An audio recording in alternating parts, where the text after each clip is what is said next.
Welcome to Let's Pour Up. My name is Colina Bruce. I have two amazing guests with me today. One got saved at a puppet show. Favorite, don't laugh. Favorite movie is Shrek and has been fired 8 times early in their 20s. Another does not have a middle name, loves Spam, and has one biological child but has raised a few. Welcome, Michelle Lang-Raymond and Isiah Anderson. Hello. All right. I don't like Spam. Okay, Let's just start with that. Who got saved at a puppet show and how?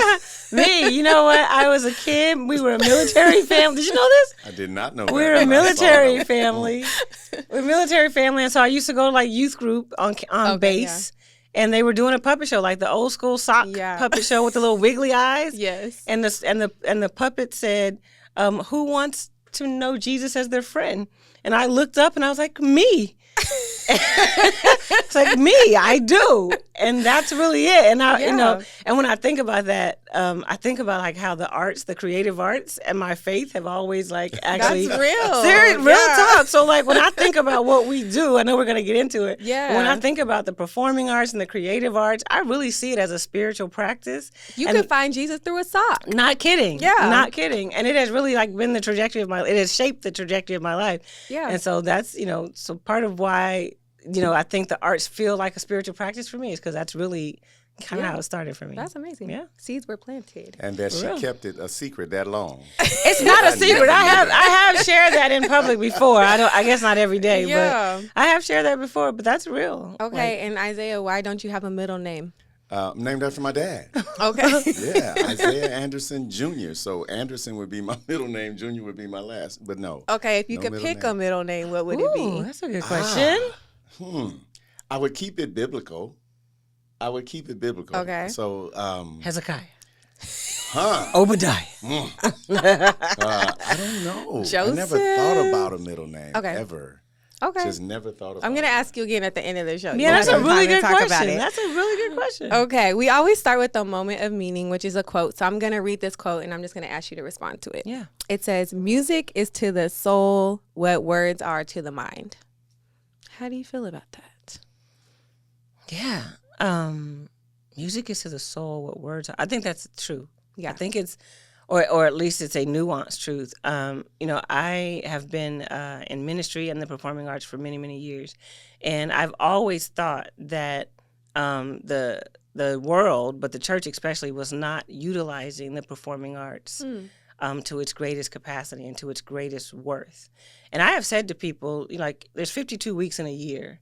If people went to church every single Sunday and heard 52 sermons, nobody remembers 52 sermons. Yeah. Nobody. Right. But you ask them what their favorite song was this year, or what their favorite song was from service, or, when's the concert, they will remember that because it plays a note inside of us that doesn't get played any other kind of way. I think there's something about our physiological makeup that is set to music. Yeah.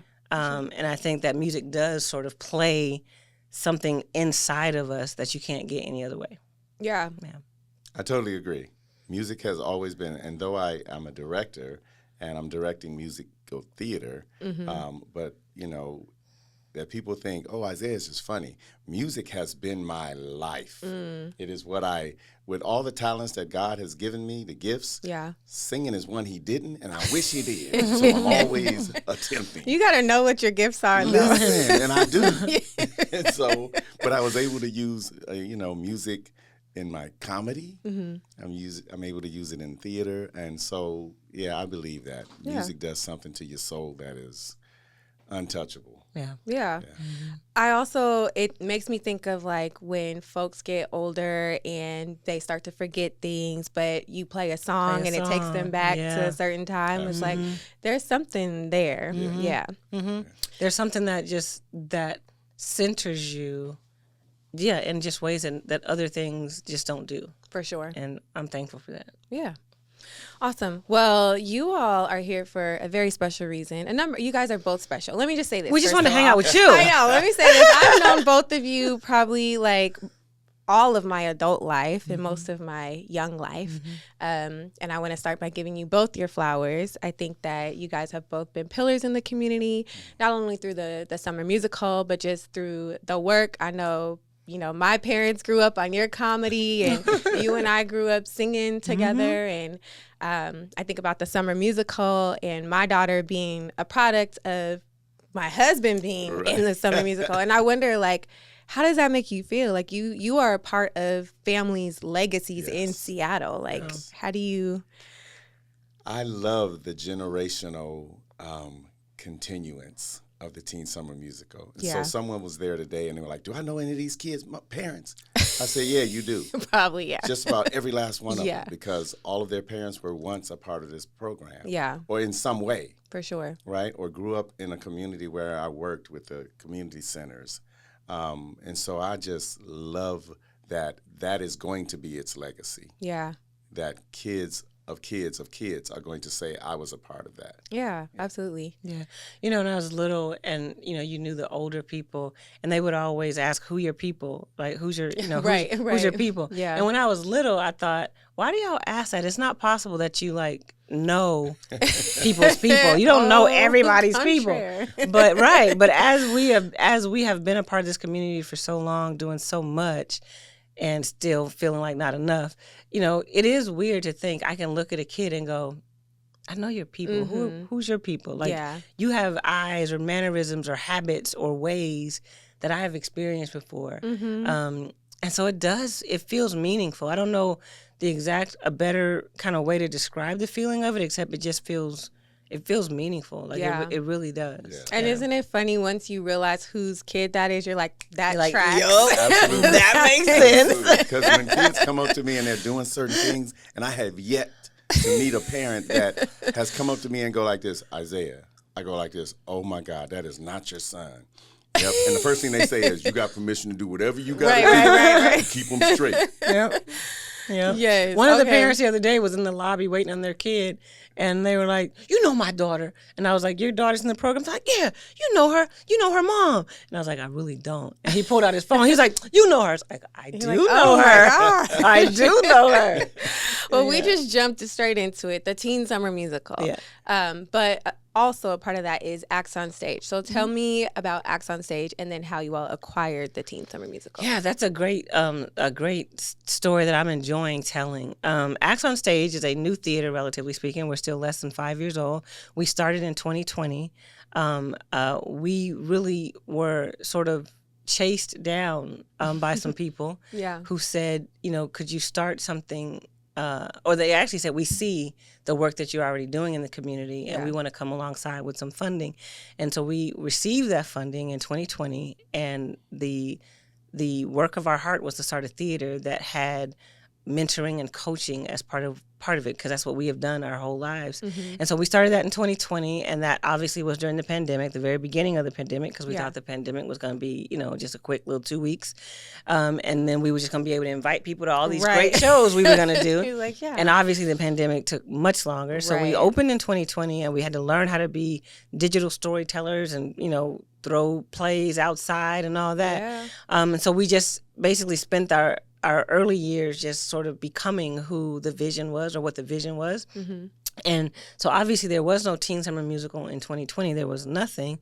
But then in 21, we went back to the city of Seattle, which had been the original owner or people who propped, you know, this program. We went to them and said, hey, can we do something? We don't want this program to go away too long, because it's an important program to the city. And so, you know, Seattle Parks and Rec said, yeah, but you can only have 15 kids, and you have to do the plays outside.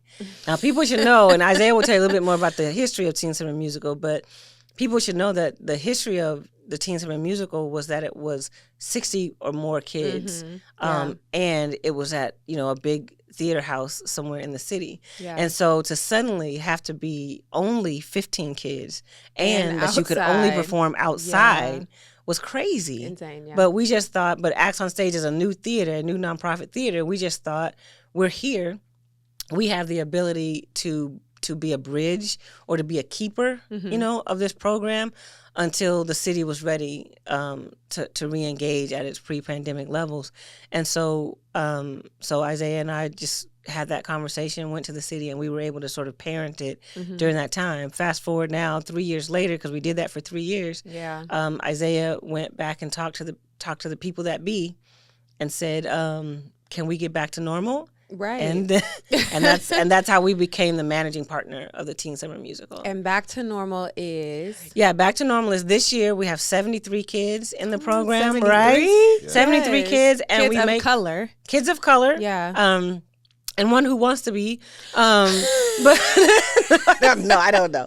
Hey, friend. Hi,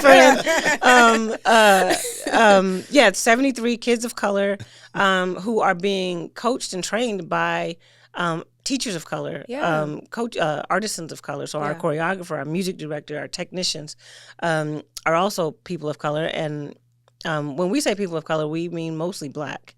And then the show is back on the Benaroya Hall stage. So we came in from outside. Yeah. It was nice to be outside. Right. It was nice. But now we're back inside at the iconic Symphony Hall of Seattle, the Benaroya Hall. And that's amazing. I think a lot of people, Benaroya means something, it carries weight, but just to know for those young people, I'm sure you share this with them, the talented amount of artists from around the world that are coming and being on that stage. I mean, they may look back later and be like, oh my God, I didn't realize how big of a deal that really was. Yeah. So I definitely want to see their faces this time when they walk into Benaroya. I definitely want to be somewhere where I can see their faces because I just know. Yeah, they're not. They can't even imagine it, right? Yeah, because they've never been there. So to be able to walk into that awesome space, it's gonna blow their mind for sure. Yeah. And you have directed every single musical. I have directed just about every last one of them. I will say this. The Department of Parks and Recreation was very instrumental in making sure that Acts on Stage was able to take a program that they could have easily have said, we don't do theater. Yeah. Go to the Office of Arts. We can move you over there. Or you guys can just do some other stuff. But they listened to the message that we were sharing with them about how important this was to the community and how important it is for the city of Seattle to support this signature program that was started at Langston Hughes, right? And at that time, Langston was owned and operated by the Department of Parks and Recreation. Yeah. They've since then moved it over to the Office of Arts and Culture, who do theater, right? But the Teen Summer Music was special. Yeah. And they know that. And so with that, we were able to let them know that we want to manage it. We can manage it. And we want you to continue supporting it. Yeah. Right? And so it was important to them. It was important to us. And it was important to Steve Sneed and Rico Bembry, whose vision was for the Teen Summer Musical to always grow outside of the Department of Parks and Recreation. They knew, right? They had hindsight that this wasn't going to be something that could last in that space that is so structured. Right. Whereas you have to be creatively free to do something like this. And so that they trust Acts on Stage to be a partner to make sure that this program continues is levels above. That's amazing. He said something just really quick I want to circle back to. 2 mayors have declared the Teen Summer Musical a signature Seattle program. Wow. And that, we don't take that lightly. We're proud of that, obviously, but we don't take it lightly how much this program has been a part of the city for over 20 years, almost 30. And so our partnership with the city, or the partnership with the city, has been an amazing support for us to keep this going. That's awesome. Yeah. I feel like I'm an unofficial ambassador. I've sure. been around for so long. I actually was a summer intern for the Summer Musical when I was in college and did the marketing and stuff. And now I get to see my baby be in it. That. Yeah, it's so crazy. And you guys already know this, but Aaliyah, she's been casted as Snow Black. Hey. I call her Snow Black. Snow White in the 7. And she plays basketball. She had a summer tournament, which is in Vegas. And we go every single summer. And she was like, yeah, no. Torchlight is that weekend. I need to be in Seattle. Wow. She was supposed to go to Chris Brown that weekend and was like, I'm going to Vegas. And she's canceling her trip to stay here for the musical. So, and when she came to me and told me that, and again, for years we've experienced that. Yeah. Because I think people feel like, we're running a boot camp of some kind. Yeah. And these kids are forced to be a part of this thing. Yeah. But we've had for years kids come to us and go, Mr. Isiah, can you tell my parents I can't go on our family vacation? And I was like, okay, well, where y'all going? Yeah. Well, they got it planned for Hawaii. Whoa. Yeah. Well, how about you stay and I'll go to Hawaii? Right. And we'll be all right. And so when Aaliyah came up to me and said, Mr. Isiah, so I'm supposed to be in Vegas for my tournament during Torchlight. And I said, oh, Leah, I get it. I remember that. You guys have shared that earlier. She goes, I'm trying to talk my parents into me not going. Yeah. I was shocked. I said, okay. And appalled. Like, no. I said, okay. And, but that you go home and, I'm laying in my bed going, these kids are really sacrificing. Yeah. They are really sacrificing. Yeah. And I love it. And they're so the other thing that she always says every summer, she's like, I can't do this, I can't do that, I have to work. And so they see it as a job. She's working 9 to 5. She's collecting a paycheck at the end of the summer. I'm here for it. So yeah. I'm not saying it's just because it's you, but since it is you, one of the things when we did casting this summer, we ask ourselves a lot of questions. Like, it's not just about which kids are talented or which kids are, easy to work with or whatever. It's not just about that. It really is like, where's leadership showing up in this cast, right? Because you can't just become a leader when you get a big role. Yeah. You have to be a leader before you get the big role. And so with Aaliyah and with so many other people in the cast, Jamie, Michelle, and Isiah, and just so many other people that are in so many other kids in the cast, when we talked about casting, we were like, these kids are leading and they don't even have parts yet. Yeah. And so when we thought about Snow White, we thought about like, where is leadership happening? And that definitely took our spotlight straight to her. And we're and so we're super excited, and so this, she and the whole cast are gonna deliver. I already told social media to prepare to be sick of me. Sick of you. Posting every day. All right, Colina beat me to posting the post. It was an accident. Aaliyah told me it was okay. I do. Okay, we have a little game time. I'm gonna give you guys some cards. You can pull like 2 or 3 that you want to read. It's up to you. Okay. And you can read it out loud and answer it. These are conversation cards. Okay. Yes. Anything? Ooh, Lord, I left my glasses. Okay, I got it. Ooh. Okay. Who wants to go first? Ooh.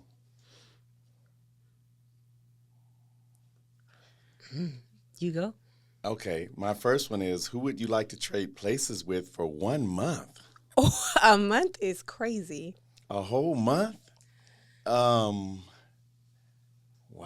So my trade would have nothing to do with money. It would have nothing to do with living. Barack Obama. And why? I would trade with Barack Obama for a month because to be the very first black president of our United States, and for so many other different reasons that is, double-edged sword, you know what I mean? Mm-hmm. That, people are going, yes, and then there's so many people that are going, no, right? It happened once. It's not going to happen again. That's what they believe. Right. I would like to be him. I would like to walk around and smile to the naysayers and smile to those who supported that and who couldn't believe that. I still remember the one guy who just knew he was going to die before he saw a black president. Yeah. And that he was alive to go, my living is not in vain. Right, yeah. So, Barack Obama. Okay, yeah. One of my questions is, what are your simple pleasures? Ooh. Man, I really am blessed and fortunate that since I was, I want to say 23, maybe, I've actually got to do work that I felt really called to, right? That I've got to do work that either I have made jobs up for myself, and that's the work I've gotten to do, or I've just been blessed to be able to do work that I really love. And so when I think about, like, I get to come to the theater and sing and write songs and teach kids how to blah, blah, blah. And not just kids. We have a whole intern and fellowship staff now. Yeah. And so, like, we're coaching and, cultivating, that. Like, I really love the work that I get to do. And the thing that's, like, dangerous about that, right, is my husband will tell you, is that I'm never not working. Ooh, right? Because I really love it. And I know sometimes he and maybe other people don't understand that. And it's, it's hard to explain. It really is hard to explain that I really love what I do. And it really does bring me joy to, like, get up and do it. And then to go home at night and reflect on what I got to do today. Yeah. Like, those really are, you can throw in vacations and spas and, those kinds of simple pleasures as well. And I like those. I love those. Yeah. But honestly, when I think about, like, my life and I think about what I've been able to do for almost 30 years now, and just what a fortunate, position I've been in to be able to do what I feel called to and what I've loved to do, like, that's a simple pleasure for me. Yeah, that's a blessing. And just community. I love being in community. I love talking to people. I love laughing. when I think about, and I'm not just trying to make this about the show, but when I think about the community coming out and seeing this work. Yeah. Last time we were at Benaroya, involves your husband again. The last show that we did at Benaroya before the pandemic, Zach came out and was singing the Frankie Beverly and Mays song. Right? Yeah. And this, it's like 4,000 people. Yeah. People of color mostly, right? Mm-hmm. In the Benaroya Hall. Yeah. At the top of their voice singing, you know what I'm saying? Yeah, singing a song for the culture. And I'm like, how is this not heaven? How is this not heaven? And so those are simple pleasures for me. Just so I love that. Awesome. Those, Thank you for sharing. Thank you for asking. Do you want one more? I'm gonna pick a different question. I don't like my second question. Really, I'm keeping mine, I believe, because it says, is science or art more essential to humanity? Oh, wow. That's a good one. It is, and I am going to, like, hands down say art is more essential to humanity for me. Yeah. Because of how it ties us all together. The arts, to me, like music, ties us all together. Yeah. Because of the experiences that we all share. I can be Black and have a story about a relationship with my mother or my grandmother, and that somebody of a different nationality and a different culture can relate to a relationship that they've had. Yeah. Whereas science becomes a battle of, what you can prove and what you can't prove. Yeah. As opposed to art, where it is about what you feel and what you've experienced. Yeah. That An ties expression, humanity together more than science. What are the odds that you would have gotten that card? Right. Talk a little bit about, like, the whole developmental assets thing, about how the arts interplay with the boxes that get checked on the assets. Yes, and so the Parks Department is really big on the 40 developmental assets that, they want to make sure are introduced to young people and just to people throughout the city in our programs. And so there are 20 external and 20 internal, right, that they want to make sure we focus on. And for, 2000, so 25 years now, is when we implemented the 40 developmental assets. The Teen Summer Musical is the only program that has checked all 40 boxes. Yeah, come on. That has checked yeah, all 40 that's amazing. boxes. Yeah. I was in a Zoom meeting once, and, like, different nonprofits were sort of pitching what the work that they do to somebody who had granting money, who had funding. And, there were programs that, that were about prison reform or about helping kids in incarceration. Yeah. There was, kids on the street kind of programs, all amazing, really important programs. Yeah. And so when it was my time to sort of share what we do, I said, I know putting on plays and musicals, and that it doesn't sound like transformative work.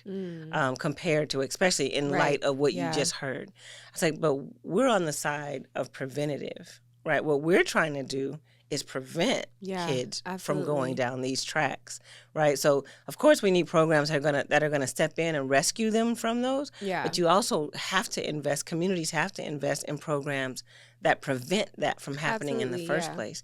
And so when I think about the arts and the 40 developmental assets, I think about like how important it is what we do on the preventative side. For sure. Right? That we're giving kids voice, that we're giving kids skills. And not just kids. I mean, because Acts on Stage is a theater now that does adult shows all year long too, right? Yeah. It's not just kids. Like, we're helping people discover their voice, discover their skills, discover their ways of expression. Hopefully that is preventing some of those ways that we have to then go rescue.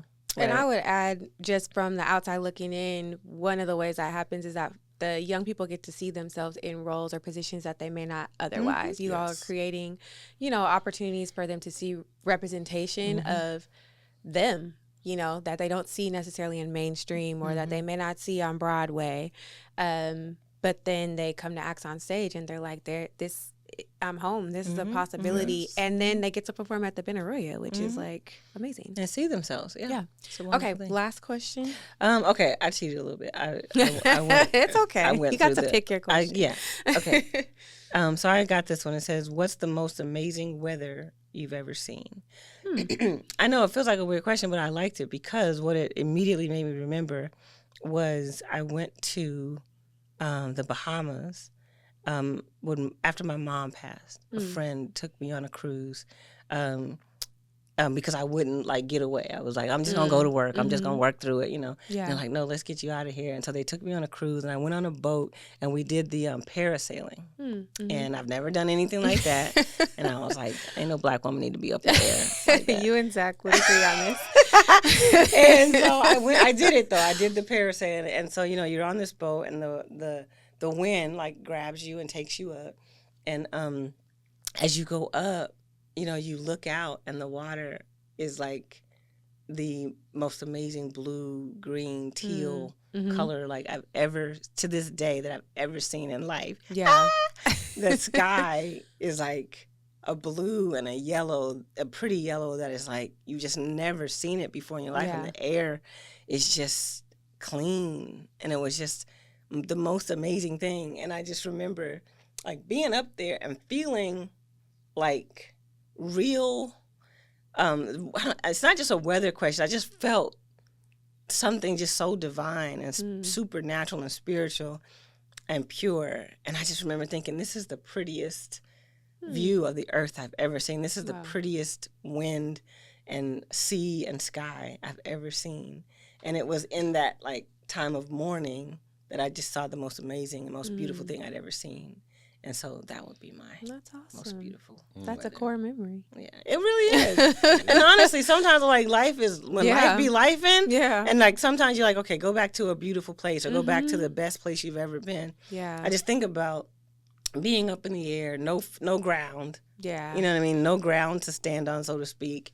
And you're just sort of up there somewhere between earth and heaven. Yeah. And you just sort of see an openness that is beyond your ability to comprehend. Yeah. You just see all this water and all this land and all this, expanse that's just really beyond your comprehension.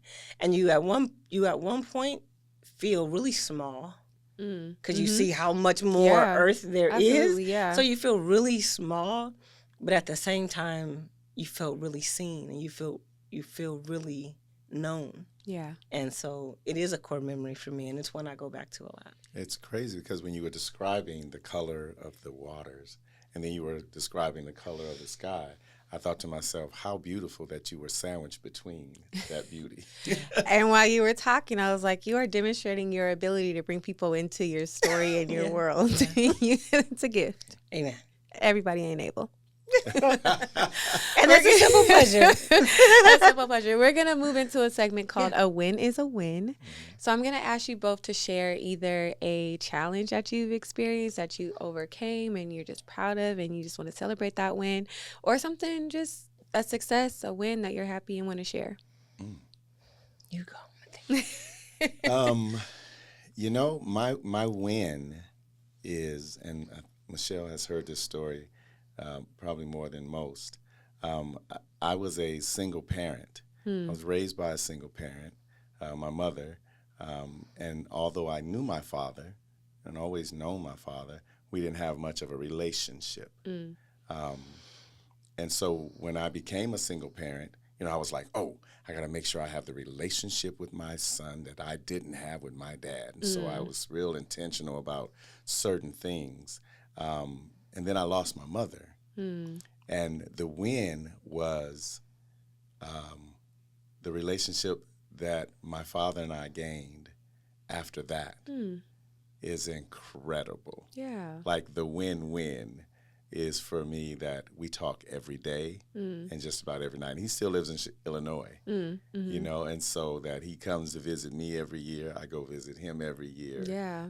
My win is that I live now for the whole sake of not taking any time for granted. Not taking any time for granted. Yeah. And so you asked the question earlier, what would my middle name have been? Are we there?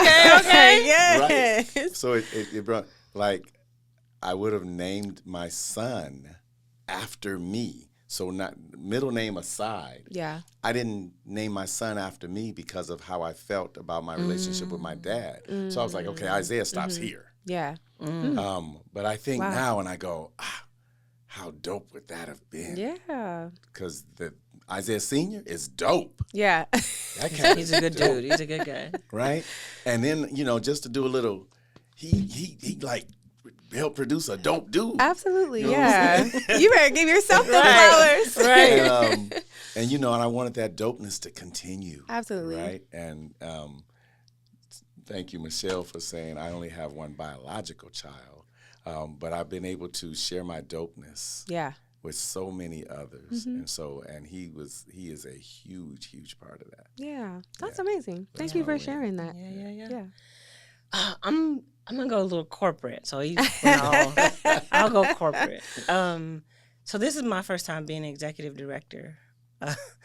Although I've probably been an executive director before, just not in title. Right. But this is the first time in title, and the reason that is different for me is because now when you introduce yourself to people like I'm Michelle Lang-Raymond, executive director of blah, blah, blah, there's like expectations of what that means from them. Yeah. Right. And so many days, so many times I'm like, I don't know what I'm doing. I do not know what I'm doing. I'm trying to figure it out. I'm going to learn as fast as I can. This is an amazing vision. This is an amazing thing that God is allowing us to do, and I don't want to screw it up. Yeah. But the truth is, I'm learning as I go. You know, the train is rolling, and I'm learning as we go. And so, you know, I have to remember, and it's not hard to remember, but when I get any win, you know, in this new role, I celebrate it. Yeah. And, you know, and not just myself, but like, you know, a lot of times when people are talking about, you know, these positions that we sort of ascend to or arrive at, you know, we just sort of celebrate how put together it all looks on the surface, and people don't really think about the struggles that it takes to get there. And there have been times, like in our 5 years or 4 years really of Acts on Stage, where it has not been fun. It has not been beautiful. It has been really hard. I won't go into it, but there was one time our friendship was like, we were really like, we had to work through it. We had to work through it. We were like, bro, I don't understand this. I don't understand. You know, we had to really work through it. And that's not something that the public will ever really know about. But when we came through that, like, we literally sat at the table one day. We sat at the table one day and said, okay, we're about to go into a new show. Let's talk. Because we just survived what could have been our end. Right. So let's talk through that. Yeah. And we sat there that day and we were like, I don't see it the way you see it, but I hear you. Yeah. And he said, I don't see it the way you see it, but I'm sorry, and I hear you. And those are wins. Like, even if you don't get a person to say exactly what you wanted them to say, that you sit there and you march towards something that felt better. right? Like you got to take those, and that's part of these journeys, these new, boss positions that we all find ourselves in suddenly. Like people don't want to talk about, like, there's some dark days where this does not feel good. Yeah, and I'm a new business owner too, and like when I got my business, it was all all wonderful. I bought a whole business. Cute. This is cute, right? This is cute. What people don't know was on our, Isaiah knows this, on our grand opening weekend, we had no staff. We went from buying a business with 7 employees to, on our grand opening, we had no staff besides me, my husband, and 2 other people, one of which was out of town. And so, we had promoted this big old grand opening, and literally the 3 people that were working, we're literally working 14 hours to try to make this vision happen. Yeah. And so you count, even if it didn't go as wonderfully and as seamlessly and as easily as you wanted, you count those wins. Absolutely. Because that's part of the journey, that's part of the work. Yeah, and I thank you for sharing. And part of the reason why I even started this podcast was to give people their flowers and to celebrate the small wins. It's something that my friends and I talk about all the time because it's very, very easy to get distracted on your way to that big goal, or it's very easy to be hard on yourself because you didn't get to your goal as fast as you wanted to. But the fact that you got up and did something to contribute to that goal should be celebrated. So you take it. I'll take it. Yes. And it's like, the iceberg theory. People see that on top, but they don't see half the stuff that's underneath, right? By no means. And so we have come to the end of our show. Time went by so fast. It did.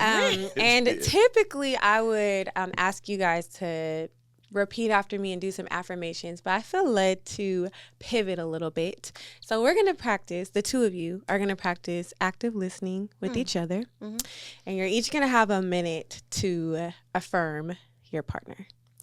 And whoever is listening, you cannot respond. You just have to listen and then switch. Okay? Who wants to be A and who wants to be B? Who goes first? I want to be who goes second. Oh, wow. Is A first? I'm not going to say. Oh, well, A for Anderson. Anderson, there it is. Okay, B actually goes first. All right, so I'm going to set my timer. Okay. And you guys are going to face each other. 1 minute. Ready? Yes. Okay, go. So, Isaiah, we were in an interview earlier today, and the person kept introducing both of us. And every time they introduced you, they said, they would introduce me and they said, Michelle Lang-Raymond, and then they would introduce you and say, and Isaiah, the legend. And they did it like 5 times. And every time they did it, I was like, deserved.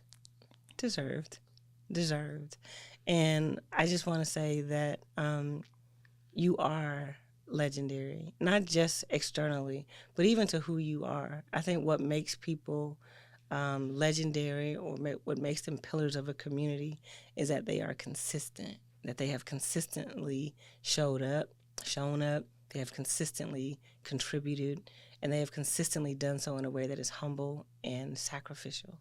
And you are that you are those things at your core. So really, when you show up in the community, you're really just showing up as yourself in a way that has become legendary. And so I hope that you, even in the days that you're mopping the floor, that you still feel like it's a legendary mop, because you are the legend doing it. Come on, legendary mop. All right. You ready? I am. All right, go ahead. Michelle Lang-Raymond, better known as me, to me, you are one of very few individuals in my life that and I've said this to you before, that I don't feel like there's nothing you can't do. Like absolutely nothing. I've watched you overcome so much, so many times, that even in our hardest times, I knew you were going to be a bomb executive director, right? And it was just a matter of when she gets it, look out, everybody. And so to you, your consistency in always being true to where you live, right? Where you live within, who you are, is extraordinary to me. It energizes me. It enlightens me. It strengthens me to know that you're who I get to work with on a daily basis. Like, I know people are mad at me, and I don't care because I get to work with the legendary Michelle Lang-Raymond, and I love you so much for just being who you are all the time. Thank you. Thank you, sir. Thank you, guys. Oh, thank you. Well, we have come to the end. I want to make sure we do a commercial for the best kept secret in. Just kidding. Okay. No, this is so there's a little inside joke. People keep saying the Teen Summer Musical is the best kept secret, and it can't be a secret because it's everybody knows about it. Right. It shouldn't. So we have been hearing people say lately that, Seattle, the Teen Summer Musical is like Seattle's best kept secret. And we've been asking, like, how is something that's been producing excellence for almost 25 years, how is that a secret? Yeah. But the truth of the matter is there are a lot of people who live in Seattle who've never come to a Teen Summer Musical, and there are a lot of people who have just moved here who have never been to a Teen Summer Musical. And so this year, with our return back to Benaroya, we want to just demolish this idea that it's a secret and literally have the whole community come and show up for this show. Our goal is to fill the Benaroya with at least 7,000 people over 5 shows. Okay. And so that takes a lot of work, right? Yeah. We can all be proud that we're back at the Benaroya. We can all be happy that we're back at the Benaroya. We can all toot and weet. Right. But we actually need people to actually come and see this show. It is at a family-friendly price. And we're just excited to welcome people back. The show is August 23rd through the 25th at the Benaroya Hall. You can get tickets at axonstage.com, or you can go to benaroyahall.com, or you can actually go down to the Benaroya and get tickets in person. If you do that, you save all the fees. You don't pay any of those fees. And we have a group discount. And for groups of 10 or more, you get a 20% discount. Nice. And so that's perfect for like summer camps and day camps and community centers or family reunions or hangouts or whatever. Yeah. And so, we want to get past this idea that we're a secret and actually get into that we're a Seattle signature. Absolutely. Mm-hmm. Yeah. How can the people find you all? You got it. Do I? I got your back. Listen, you can find us on any of those platforms, those social media platforms, whether it be our website, our Instagram, our Facebook page.